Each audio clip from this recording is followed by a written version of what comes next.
Well, everybody watched and clapped along as about 10,000 or more teachers rallied at the State House a few months ago. SC for Ed organized that event. And as we now are on the first day of school, we wanted to check in with y'all and see where you were at advocating for teachers in our state. Lisa Ellis and Dottie Adams, thank you for getting up early with us today. We appreciate having you. Oh, thank you so much for the opportunity. This was such a historic day for everybody here in South Carolina. Where have we come since then? Has there been any progress as far as you're concerned? Yes.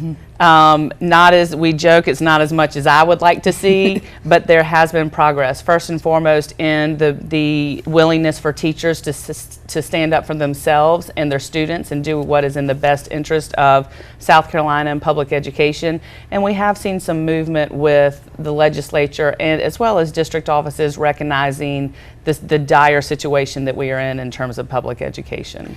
Now, as the conversation moves forward and continues, which we know it's going to now, one thing that you said you were concerned about is retaliation, and you're working on something for that.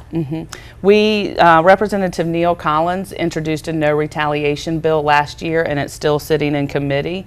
Over the last year, as we have met and talked with teachers, that has been a big fear, is a big concern, and we've seen it not necessarily where they're being fired because there's not enough teachers to replace them, but where their teaching assignments become less interesting to them or where they're moved to a different place, you know, the retaliation without losing your job type situation. And speaking of those jobs, we know there's almost 1,000 vacancies across the state in our state schools. And as we go back to school, what is the plan to fix that, do you think? I think that it's really going to take some creative problem solving at all levels. I know that there are administrators out there that are working hard to figure out whether they're having long-term subs, whether other teachers are stepping up into those classes, whether there are classes that are being dissolved, and so then that may mean that other classes have larger class sizes. The beginning of school is always very tricky because you think you have a certain number of students enrolled, usually there's a 10-day count, and that kind of becomes what's officially and how the numbers work. So you're thinking, are all the students going to show up? We're planning for that. Are less students going to show up? Some districts will shift teachers around as they're able to if students don't show up, but it definitely is a huge concern that there's classrooms across the state that don't have teachers. The other thing is that they're not able to plan. You know, if I've been setting up my classroom, they're not able to get that even if they come in a week.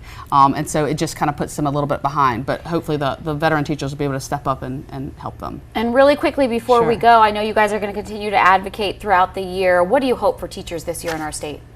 We hope that teachers continue to find their voice and to recognize that their voice has value and is powerful and ultimately is working in the best interest of students and making South Carolina a better place to work, live, and play. And be educated. And be educated. Educate our babies. All right, you can find SC for Ed. You can follow them on Twitter. They're also on Facebook to join in the conversation. But stay with us. There's much more News 19 this morning coming up after this.